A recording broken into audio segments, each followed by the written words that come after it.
warahmatullahi wabarakatuh.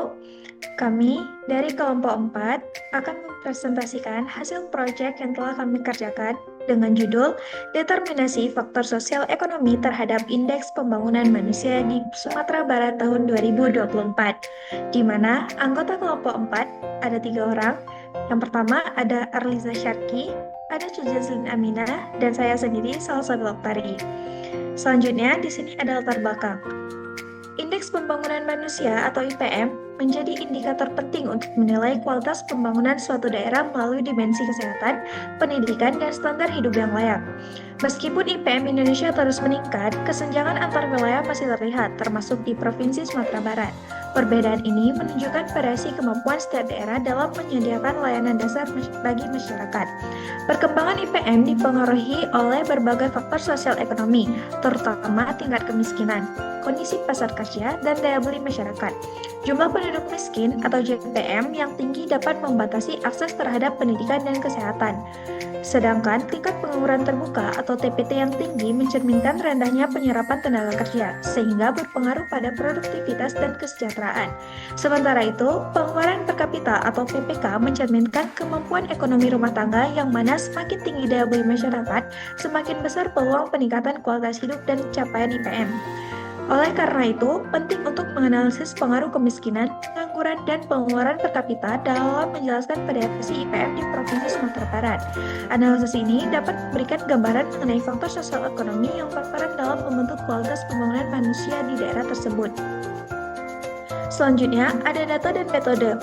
Penelitian ini menggunakan data sekunder yang diambil dari Badan Pusat Statistik. Variabel yang diteliti meliputi jumlah penduduk miskin sebagai variabel X1, tingkat pengangguran terbuka sebagai X2, dan pengeluaran per kapita sebagai X3, serta variabel indeks pembangunan manusia sebagai Y. Populasi dalam penelitian ini adalah seluruh kabupaten kota di Provinsi Sumatera Barat tahun 2024. Teknik sampling jenuh digunakan karena seluruh wilayah memiliki karakteristik yang relevan dengan variabel penelitian. Data diperoleh dari publikasi resmi Badan Pusat Statistik dan seluruh 19 kabupaten kota dimasukkan sebagai sampel dalam analisis. Seluruh data kemudian diolah untuk melihat bagaimana faktor sosial ekonomi mempengaruhi nilai IPM pada masing-masing wilayah.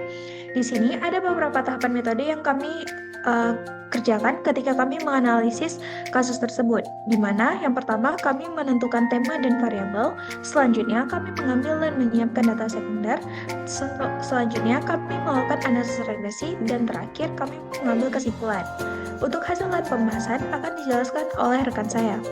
Nah, untuk bagian hasil dan pembahasan di statistik deskriptif, di sini kita bisa melihat IPM berada pada rentang 63,99 hingga 83,99 dengan nilai rata-rata sebesar 74,62.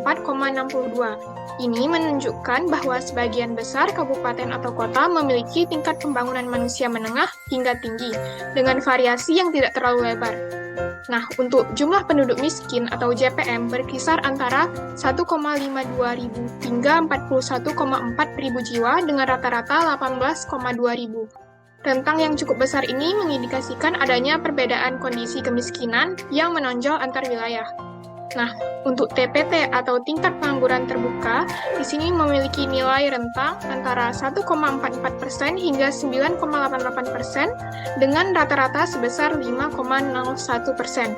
Nah, sebagian besar daerah cenderung berada di sekitar nilai median 4,94%, menunjukkan kondisi pasar kerja yang relatif seragam, meskipun tetap terdapat beberapa daerah dengan pengangguran yang lebih tinggi. Sedangkan untuk pengeluaran per kapita atau PPK berada pada kisaran 7.192 hingga 15.458 rupiah dengan rata-rata 11.605.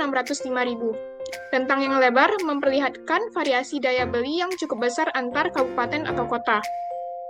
Selanjutnya, kami juga menampilkan histogram untuk keempat variabel. Nah, untuk histogram IPM, kita bisa melihat nilai IPM itu berkumpul pada rentang 70 hingga 80, menunjukkan sebagian besar kabupaten kota berada pada tingkat pembangunan manusia yang relatif tinggi. Sebaran datanya juga cukup rapat di tengah, tanpa nilai ekstrim yang terlalu jauh. Untuk histogram JPM atau jumlah penduduk miskin, kita bisa melihat distribusinya itu condong ke nilai yang rendah, dengan banyak daerah berada pada kisaran 0 hingga 20.000 penduduk miskin. Hanya sedikit daerah yang mencapai angka yang lebih tinggi, sehingga distribusinya cenderung menurun ke kanan. Nah, untuk histogram TPT atau tingkat pengangguran terbuka, sebagian besar daerah memiliki TPT sekitar 4 hingga 6%, menciptakan puncak yang jelas di rentang tersebut.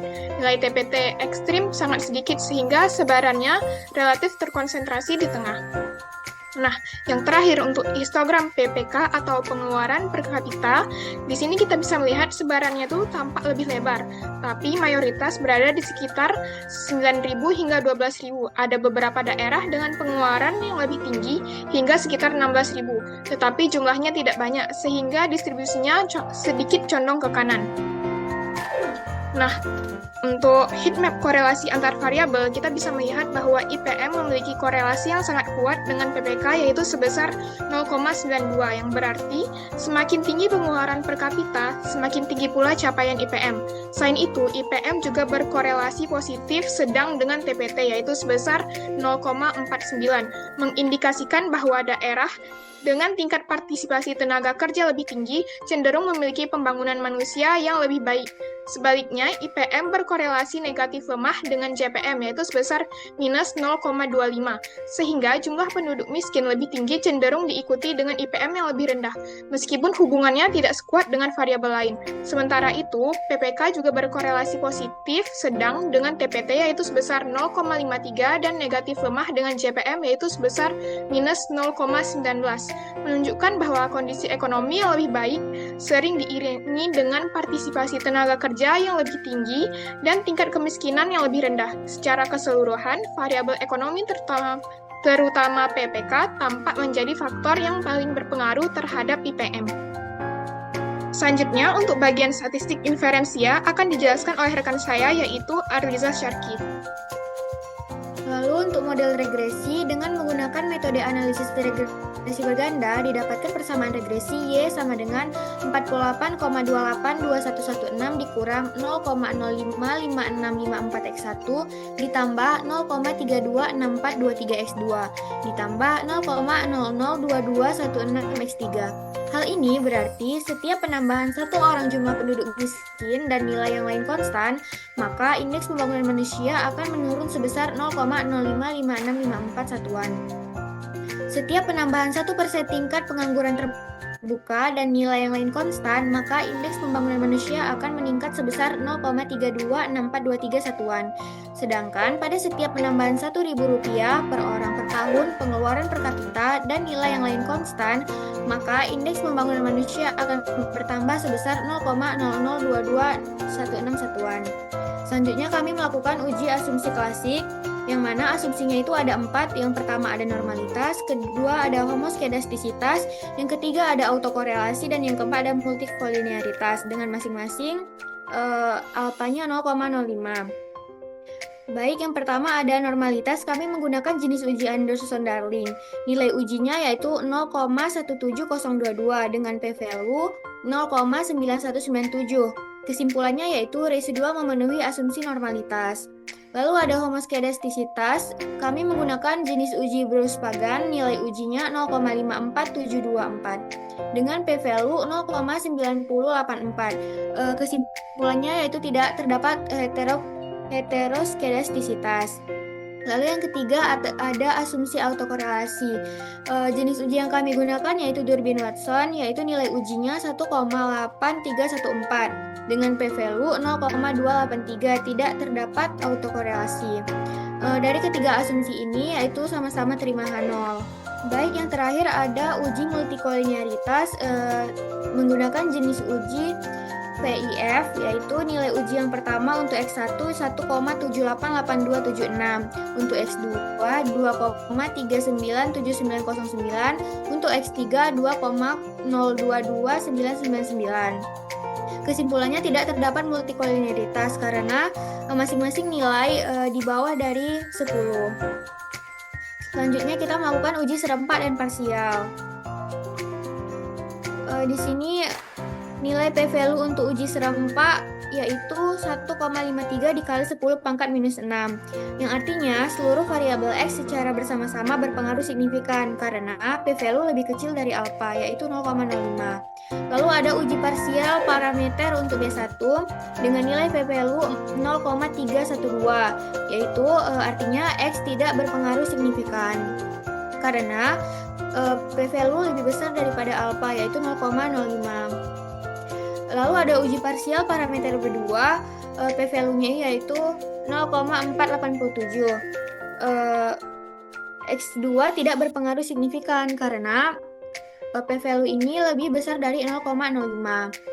Terakhir ada uji parsial parameter B3 dengan p-value 2,54 dikali 10 pangkat min 5. Pengaruhnya terhadap Y, X3-nya terpengaruh secara signifikan. Lalu ada koefisien determinasi. Adjust A square-nya sebesar 0,8264 menunjukkan bahwa sekitar 82,64% variasi pada indeks pembangunan manusia atau IPM dapat dijelaskan oleh variabel-variabel bebas yang digunakan dalam model. Artinya, model memiliki kemampuan penjelasan yang sangat baik karena sebagian besar perubahan nilai IPM dapat diterangkan oleh jumlah penduduk miskin dan tingkat pengangguran terbuka. Sisanya sekitar 17,36% dipengaruhi oleh faktor lain yang tidak termasuk dalam model. Ini menandakan bahwa model regresi yang digunakan sudah cukup kuat dan informatif. Selanjutnya kesimpulan akan dijelaskan oleh teman kami yang bernama Salsabila Oktari. Selanjutnya, untuk kesimpulan, hasil analisis menunjukkan bahwa faktor sosial ekonomi memiliki pengaruh yang berbeda terhadap indeks pembangunan manusia di Sumatera Barat tahun 2024. Pengeluaran per kapita menjadi variabel yang paling kuat hubungannya dengan IPM, sehingga semakin tinggi kemampuan konsumsi masyarakat, maka semakin baik kualitas pembangunan manusia. Jumlah penduduk miskin dan tingkat pengangguran berpengaruh lebih lemah dan tidak signifikan, sehingga peningkatan IPM tidak sepenuhnya ditentukan oleh dua faktor tersebut. Uji asumsi klasik dan uji regresi menunjukkan bahwa model yang digunakan layak dan signifikan secara statistik.